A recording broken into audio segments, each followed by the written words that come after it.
पहाड़ सिर्फ टूटते नहीं, पहले चेतावनी देते हैं, लेकिन जब इंसान चेतावनी नहीं सुनता तब पहाड़ हिसाब लेते हैं।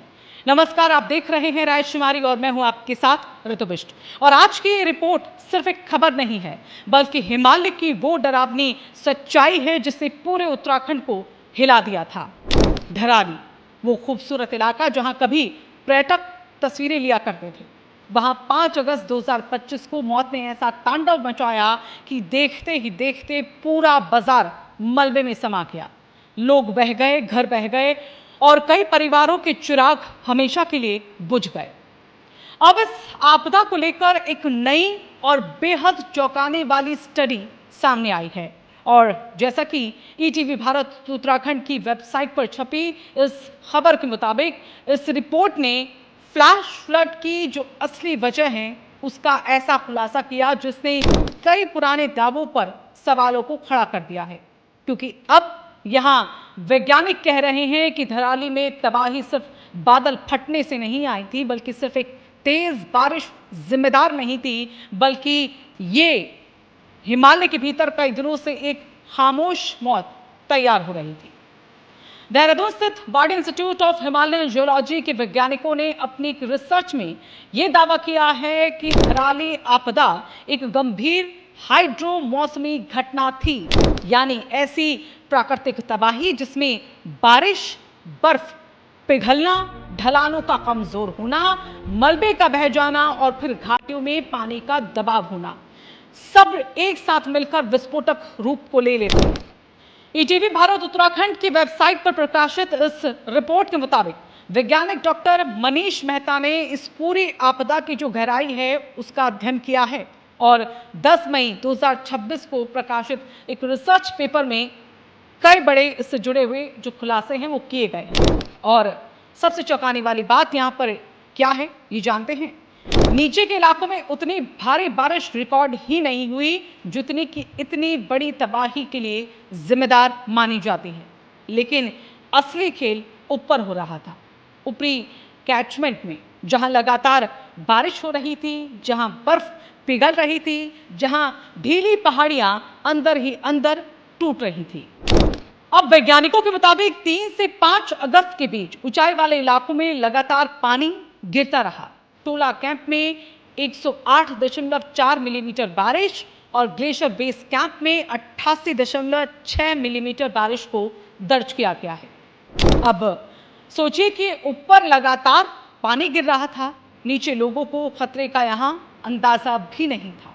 और इसी दौरान पहाड़ों में जमा मलबा, पत्थर और मिट्टी सब धीरे धीरे करके नीचे की तरफ खिसकने लगे। और फिर क्या हुआ? संकरी घाटियों में पानी और मलबा जगह जगह रुकता गया, छोटी छोटी प्राकृतिक दीवारें यहाँ पर बनती गई और जब ये अवरोध टूटे तो मौत का सैलाब विस्फोट की तरह नीचे आ गया। वैज्ञानिकों ने इसे स्टैटिक प्रेशर से डायनामिक प्रेशर में बदलने की प्रक्रिया बताया है। अगर इसे आसान भाषा में हम समझे तो जो पानी धीरे धीरे जमा था वो अचानक से विस्फोटक ताकत के साथ नीचे टूटा और फिर धराली में वो हुआ जिसे देखकर लोग आज भी कांप उठते। ईटीवी भारत उत्तराखंड की वेबसाइट पर छपी इस खबर के मुताबिक खीरगंगा यानी कि खैरागाड़ बेसिन में आई बाढ़ ने धराली बाजार का एक बड़ा हिस्सा मिटा दिया। 6 लोगों की इसमें मौत हुई, 68 लोग लापता हो गए और कई लोग आज तक नहीं मिले हैं। लेकिन कहानी यही खत्म नहीं होती। इस रिपोर्ट में बताया गया है कि खीरगाड़ के बाद तालगाड़ और भेलागाड़ में भी अचानक बाढ़ आ गई, यानी कि 3 अलग अलग जलधाराएं, 3 अलग अलग सब कैचमेंट और साथ ही 1 घंटे के भीतर तीनों में तबाही। और ये कोई सामान्य घटना नहीं थी। अब जरा इसे खुलासे को भी सुन लीजिए। वैज्ञानिकों ने यहाँ पर साफ कहा है कि इस आपदा के पीछे कोई भी बड़ी ग्लेशियर झील फटना यानी कि ग्लोब्स मुख्य वजह नहीं थी। सैटेलाइट जो तस्वीरें मिली हैं और जो हाई रेजोल्यूशन डेटा मिला है उसमें ऐसी कोई बड़ी झील नहीं मिली है जो इतनी बड़ी तबाही को ला सके। तो आखिर असली वजह फिर क्या थी? लगातार बारिश, ऊपरी इलाकों में बर्फ का पिघलना और कमजोर ढलाने, वहीं हिमनदों का ढीला मलबा और साथ ही इंसानी दखल भी। जी हाँ, इंसानी दखल, आपने सही सुना। ईटीवी भारत उत्तराखंड की वेबसाइट में प्रकाशित इस रिपोर्ट के मुताबिक ये बताया गया है, धराली का नया बसाव पुराने ऑल्यूवियल फैन पर फैल गया था। और इसको हम ये भी समझ सकते हैं कि अब ये जो ऑल्यूवियल फैन है वो क्या होता है। दरअसल ये वो जगह होती है जहां सदियों से पहाड़ों से बहकर आने वाला जो मलबा है वो एक साथ आकर जमा होता रहता है। यानी प्रकृति पहले ही ये बता चुकी थी कि ये जो इलाका है वो सुरक्षित नहीं है, लेकिन वहाँ होटल बने, रिजॉर्ट बने, दुकानें बनी, रिटेनिंग वॉल बनी और साथ ही जब प्रकृति ने करवट बदली तो सब कुछ बह गया। वैज्ञानिकों ने साफ कहा है कि पुराने गांव ऊंचाई पर थे, इसलिए अपेक्षाकृत सुरक्षित रहे, लेकिन नया निर्माण नदी के बेहद करीब और मलबा क्षेत्र में फैल गया, जिसने खतरे को यहाँ पर कई ज़्यादा गुना बढ़ा दिया है। और सबसे डराने वाली बात यहाँ पर ये कि धराली में ऐसी घटनाएं पहले भी हो चुकी है। 1886 की तस्वीरें, 1945 की रिकॉर्ड, 2013 के केदारनाथ आपदा के बाद आए मलबे के संकेत, और ये सब मिलकर बताते हैं कि ये इलाका पहले से ज़्यादा संवेदनशील था। लेकिन हमने क्या किया, सीख लेने के बजाय यहाँ नदी किनारे और ज़्यादा का जो निर्माण कार्य है वो बढ़ा दिए गए।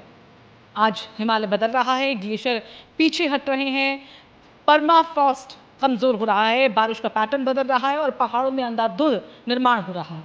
ऐसे में सवाल जो है वो सिर्फ धराली का नहीं है, बल्कि सवाल यहाँ पर यह भी है कि क्या उत्तराखंड के दूसरे पहाड़ी शहर भी अगले धराली बनने की तरफ बढ़ रहे हैं? क्या हम फिर किसी अगली त्रासदी का यहाँ इंतजार कर रहे हैं? वैज्ञानिकों ने साफ चेतावनी दी है कि नदी किनारे की भराव भूमि और ऑल्यूवियल फैन पर निर्माण पूरी तरह रोका जाना चाहिए। ऐसे इलाके खेती के लिए ठीक हो सकते हैं, लेकिन होटल, सड़क और भारी निर्माण के लिए नहीं, क्योंकि हिमालय चेतावनी देता है, लेकिन जब चेतावनी को नज़रअंदाज किया जाता है तब तबाही इतिहास बन जाती है। आप क्या सोचते हैं? क्या पहाड़ों में बेतहाशा निर्माण की ऐसी आपदाओं को न्योता दिया जा रहा है? क्या सरकारों को अब सख्त फैसले लेने की ज़रूरत है? यहाँ पर कमेंट करके हमें ये ज़रूर बताइएगा, अपनी राय ज़रूर शामिल कीजिएगा। और अगर आप चाहते हैं कि उत्तराखंड की ऐसी ग्राउंड रिपोर्ट्स, ऐसे खुलासे और पहाड़ की जो असली खबरें हैं वो आप तक लगातार पहुंचती रहें, तो इस वीडियो को आप लाइक कीजिएगा, ज़्यादा से ज़्यादा इस वीडियो को शेयर कीजिएगा और चैनल को सब्सक्राइब करना ना भूलें।